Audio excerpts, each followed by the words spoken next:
I never believed in fate, not until the day I bumped into Alex at the department store. It was one of those busy sale days, the kind where you find yourself elbow to elbow with strangers, all hunting for a bargain. That's where our story began, amidst the chaos and the discount signs. I'm Sarah, by the way, a librarian with a love for quiet spaces and the rustle of pages. My life was simple, routine, and I liked it that way. Then, Alex stormed in, like a character out of one of those romance novels I secretly enjoyed during my lunch breaks. He was a sales manager, a man who thrived in the hustle and the bustle, a stark contrast to my own world. "Hey, watch it!" I snapped as someone's hand brushed against mine, reaching for the last lamp on sale. I looked up, ready to unleash my frustration on the intruder, but my words faltered. There he was, Alex, with a grin that could light up the dim aisle we stood in. "Sorry about that," he chuckled, his hand still on the lamp I had my eyes on. "But I saw it first." I raised an eyebrow, unimpressed. "Dream on." "I've had my eye on this since I stepped into this aisle." The banter could have ended there, with one of us walking away in defeat. But Alex, with his easy charm, suggested, "How about we grab a coffee instead? My treat. You can tell me all about the other bargains you've snatched today." I was taken aback. Men like him didn't usually notice women like me, women who preferred the background, the sidelines. Yet, there was a sincerity in his eyes that caught me off guard. Against my better judgment, I found myself nodding, a small smile creeping up on my face. The coffee shop was crowded, but Alex found us a quiet corner. As we sat, sipping on our drinks, the conversation flowed effortlessly. He talked about his job, how he loved the challenge, the thrill of closing a deal. I shared my passion for books, how each page whisked me away to a different world. "You're interesting, Sarah," he said, his gaze intense. "Most people I meet are all about the surface stuff. But you've got depth." I could feel my cheeks heating up at his words. No one had ever described me like that before. "And you're not what I expected," I admitted. "I thought sales managers were all about the hard sell, the smooth talk." Alex laughed, a deep, rich sound that filled the space between us. "Guilty as charged. But there's more to me than just the job, you know." We talked until the coffee shop began to close, neither of us wanting the night to end. It was then that Alex asked for my number, his phone already in hand. "I'd like to do this again, Sarah." Without the argument over a lamp. I hesitated, a part of me wary of stepping into unknown territory. Yet, as I looked into his eyes, I saw a glimpse of something more, a connection I couldn't quite explain. So, I gave him my number, setting the stage for what would become the most tumultuous chapter of my life. Our chats turned into dates into a relationship, and before I knew it, Alex and I were standing at the altar, promising each other forever. We moved into his house, a cozy little place that soon felt like home. Our dreams of starting a family, however, proved to be a challenge, testing our bond in ways I never imagined. Life has a way of flipping the script on you, doesn't it? For years, Alex and I chased the dream of having a kid, running the gamut of tests only to be told by doctors to keep the faith. We did, until we didn't. Somewhere down the line, hope turned into acceptance that it would just be the two of us. Only, that acceptance brewed a distance between Alex and me, a gap that widened with every late night he spent at work or with his buddies while I was left to stare at the empty rooms of our home. I really tried to bridge that gap.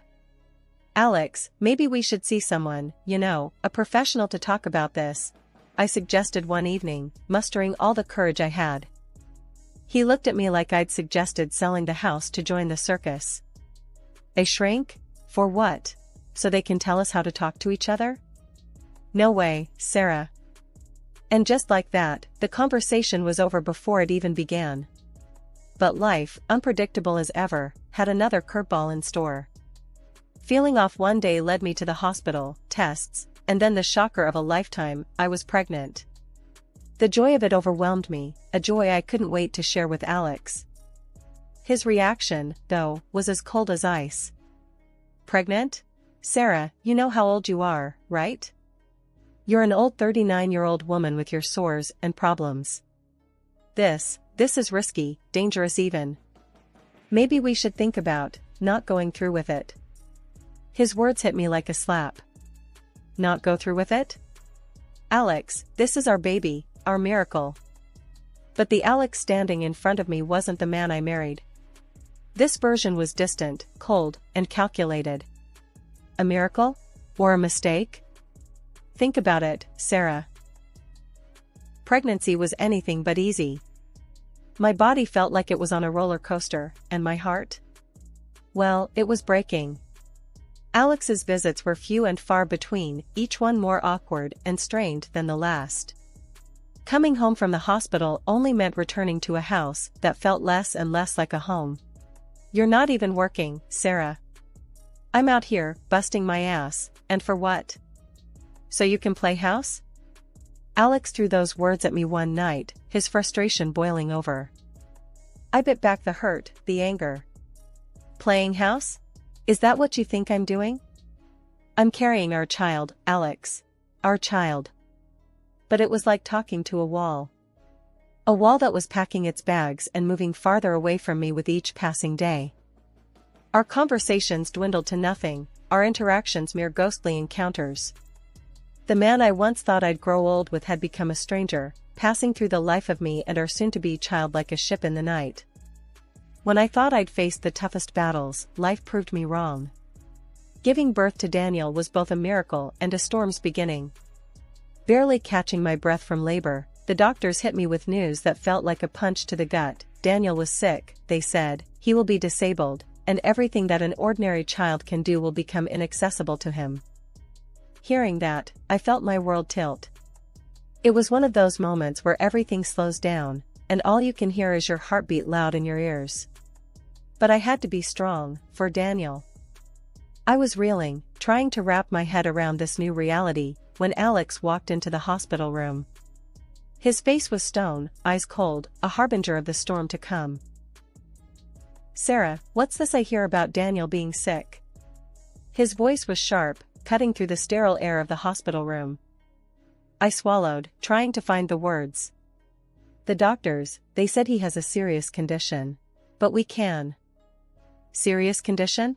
Alex interrupted, his voice rising. He is an invalid, a worthless person. And whose fault is that, huh? You had to push for this, didn't you? At your age. His words shocked me. A worthless person? Alex, how can you say that? We wanted him, we tried for him. Wanted? He laughed, a harsh, bitter sound. I wanted a healthy child, Sarah. Not a lifetime burden. Do you have any idea how much this is going to cost us? How much he's going to need? I felt my heart break, piece by piece. He's your son, Alex. Our son. How can you talk like this?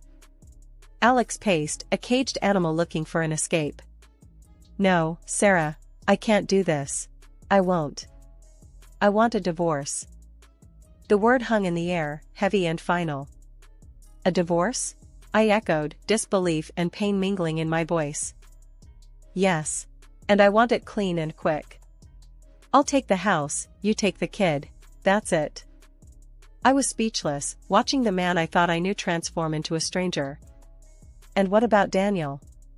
My voice was barely a whisper. I want nothing to do with him. You'll have to sign papers saying I gave up all rights. That's my condition. The absurdity of the situation hit me then. This was no longer the man I married, this was someone else entirely. I agreed, not because I wanted to, but because I knew Daniel and I were better off without him. Leaving the house we shared, the life we built, felt like tearing away a part of myself. But as I held Daniel close, I knew it was the start of something new, something ours. Then, the final blow came. Friends told me Alex had moved someone in almost immediately after I left, a young, pregnant woman. The pieces fell into place, the late nights, the detachment. He'd been living a double life, and now he was starting a new chapter, without a backward glance. Starting over was no walk in the park. With Daniel in my arms and my life in shambles, I found myself on the doorstep of a new beginning. The house we moved into was modest, nothing like the one I'd left behind, but it was ours, and that made it perfect. I was ready to devote my whole life to my special baby. But the day the doctor told me there had been a mistake with Daniel's diagnosis was the day my world shifted on its axis. For years, I'd braced for a life of challenges, of endless doctor visits and sleepless nights. Then, suddenly, we were handed a clean slate. "I'm terribly sorry for the error. Your son is perfectly healthy," he'd said, looking both relieved and embarrassed. I could have been angry, but all I felt was an overwhelming rush of gratitude. Daniel was going to be okay. We were going to be okay. I threw myself into motherhood with a vigor I didn't know I had. Those early years were a blur of milestones, of first words, first steps, and countless firsts that filled our days with joy and our hearts with love. My grandmother's inheritance was a blessing, a safety net that allowed me to focus on Daniel, without the weight of financial worries. When the time came, selling her house felt like closing one chapter and opening another, right here in our new home, where every corner whispered of new beginnings.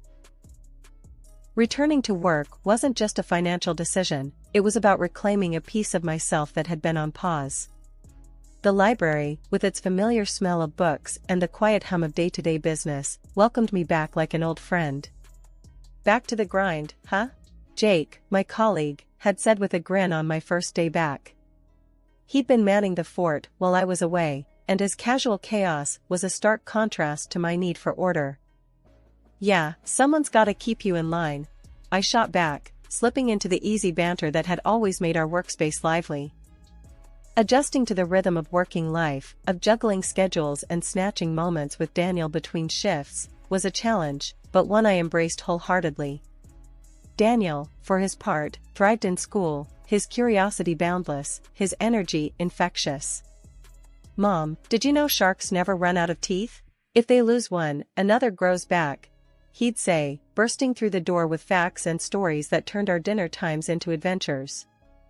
Our life, once shadowed by fear and uncertainty, was now lit by the steady glow of routine and the unexpected joys of daily discoveries. The library, once a quiet sanctuary, became a place of lively learning, not just for me, but for Daniel too, who saw it as a treasure trove of knowledge. "Mom, when I grow up, I'm gonna read every book in here," Daniel declared one afternoon as he helped me reshelve books, his small hands struggling with the weight of a particularly thick volume on dinosaurs. I laughed, ruffling his hair. "That's quite the goal, champ. But if anyone can do it, it's you." The Christmas party at Daniel's school was something straight out of a holiday card, twinkling lights, children's laughter echoing off the walls, and the air filled with the scent of pine and gingerbread. I was there, mingling with other parents, sipping on too sweet punch, and keeping an eye out for Daniel, who was a blur of energy and excitement among his peers. Suddenly, Daniel appeared by my side, his eyes sparkling with anticipation. "Mom, you've gotta meet Tommy, my best friend." His excitement was infectious, and I let him tug me through the crowd towards a boy who was looking equally eager. As we approached Tommy and his parents, my heart skipped a beat, then sank like a stone. There stood Alex, my ex-husband, with that woman, his new wife, the one he had left us for. The shock on his face mirrored mine, but any semblance of a civil reunion evaporated with his next actions. Alex's protective hand clamped down on Tommy's shoulder, pulling him back as if drawing a line in the sand. "Tommy, stay away from him," he barked, nodding towards Daniel, with undisguised contempt. "I don't want you mixing with that boy. He's not right." The words were a slap, a brutal reminder of the man Alex had become. "Excuse me?" I managed, my voice sharp with disbelief and rising anger. "What did you just say about our son?" Alex, unfazed, met my gaze with that cold, arrogant look I remembered all too well. "You heard me. I'm not having my son play with someone defective." The ugliness of his words stung, but I squared my shoulders, refusing to let him see how deeply they cut. "Defective? Daniel is perfectly healthy, Alex. Not that you'd care enough to know." His smirk was infuriating, a clear indication he believed he had the upper hand. "Oh, I know you'd like to think everything's fine. But let's not pretend you didn't mess him up with your choices." Before I could retort, his wife, a bystander until now, chimed in, her voice laced with concern. "Let's not make a scene, darling. We're at a school event, remember?" Alex shrugged, his gaze still locked with mine. "She needs to hear the truth. Besides, we're doing much better now. My wife is rich, and her father owns the company I work for." He draped an arm around her, a show of possession more than affection. I looked at her, this woman who had unknowingly dismantled my life, and then back at Alex. "Doing better? By teaching your son to judge and look down on others? By spreading lies?" Alex laughed, a sound void of any warmth. "Oh, Sarah, always so dramatic. We've moved on to bigger and better things. Something you wouldn't understand." His words were meant to sting, to show off his supposedly better life. But looking at him, all I felt was pity. Money doesn't buy decency, Alex. Or kindness. As they walked away, Daniel looked up at me, his young face etched with questions and hurt. "Mom, why did he say those things? Why doesn't he want Tommy to be my friend?" I knelt down, taking Daniel's hands in mine, searching for the right words. "Sometimes, people say unkind things because they don't understand, or they're dealing with their own issues. It's not a reflection of you, my love. You are perfect just the way you are." Daniel nodded, though I could see he was still processing the harsh exchange. "Are we still going to have fun tonight?" he asked, his voice small. I smiled, brushing a stray lock of hair from his forehead. "Of course, we are. Nothing and no one is going to ruin our night. Let's go enjoy the party, okay?" After the Christmas party debacle, I tried to push Alex and his hurtful words to the back of my mind. Life with Daniel was full enough, without dwelling on past pains. But fate, it seemed, wasn't done with us just yet. A few days after the party, my phone rang with an unfamiliar number. Curiosity got the better of me, and I answered. "Hello? Hi, is this Sarah?" The voice on the other end was hesitant, unsure. "Yes, speaking. Who's this?" It's Julie. Alex's wife." Her voice wavered, like she was bracing for an onslaught. I paused, taken aback. "Julie? What can I do for you?" There was a heavy sigh. I wanted to talk to you about what happened at the Christmas party. And, about Alex." I tensed, memories of Alex's words still fresh. "All right. What about him?" Julie was silent for a moment before continuing. "I heard what he said to Daniel. And to you. I didn't know about any of this. About how he left you, about Daniel. He told me a different story." Her admission sparked a mix of emotions in me, but I kept my voice even. "And what story did he tell you?"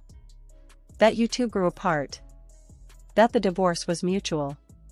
He never mentioned. He never said anything about Daniel being sick or..." Julie trailed off, but her meaning hung heavy between us. I sighed, feeling an unexpected pang of sympathy for her. "Julie, Alex has a way of twisting the truth to fit his narrative. What happened at the party, what he said. That's the real Alex. I'm sorry you had to find out this way." She was quiet for a moment. "I want to apologize, Sarah. For him. For what he said. It was unforgivable. And I'm going to confront him. He needs to take responsibility." We said our goodbyes, a mutual understanding hanging between us. After we hung up, I sat, phone in hand, pondering the strange turn of events. Alex's lies unraveling at the seams, and Julie, caught in the crossfire, seeking truth. 2 weeks later, after Julie's unexpected call, my phone rang, slicing through the quiet of the evening. The screen flashed his name, a reminder of a chapter one thought I had closed for good. With a sigh, I answered, bracing myself for whatever came next. "Sarah, you've ruined everything." Alex's voice was sharp, tinged with desperation and anger. I pulled the phone away from my ear for a moment, taking a deep breath before responding. Ruin everything? Alex, whatever's happening is on you, not me. He was practically seething on the other end. Julie's leaving me. She found out about how I treated you, and then she got detectives on me. Found out I messed up again.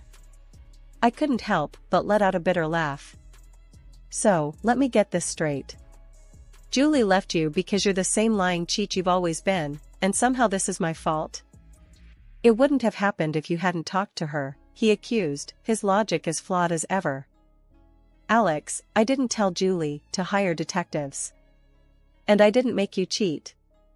You did that all on your own, I said, my voice firm, devoid of any sympathy I might have once had for him.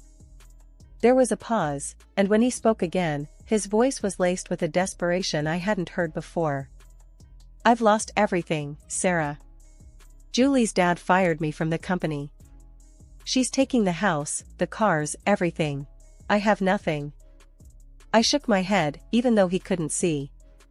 And you think this is my problem because we were married once. We have Daniel. And I know I've been terrible, but I've changed, Sarah. I've realized everything now. Please, can we try again? For Daniel? The audacity of his request left me speechless for a moment. Alex, you haven't changed. You're only sorry because you got caught and lost everything. And even suggesting we try again? That ship didn't just sail, it sank. Daniel and we're doing fine. Better than fine, actually. And we don't need someone who only comes around when they've hit rock bottom. But I have nowhere else to go, he pleaded, his voice breaking. That's not my problem, Alex. You made your bed, and now you have to lie in it. Alone, I said, my tone final. He tried to argue, to bargain, but I cut him off. No, Alex. This is where it ends. You need to figure out your own life, without dragging us down with you. Goodbye. I hung up before he could say another word, the finality of the gesture making my heart race. It was done. I turned off my phone, not wanting any more disruptions for the evening. A couple of months after the whole debacle with Alex, I got a call out of the blue from Julie, his now ex-wife. She wanted to meet up, kids in tow, for a coffee chat. Curiosity piqued and a bit wary, I agreed. Daniel was always asking about Tommy, so I thought, why not?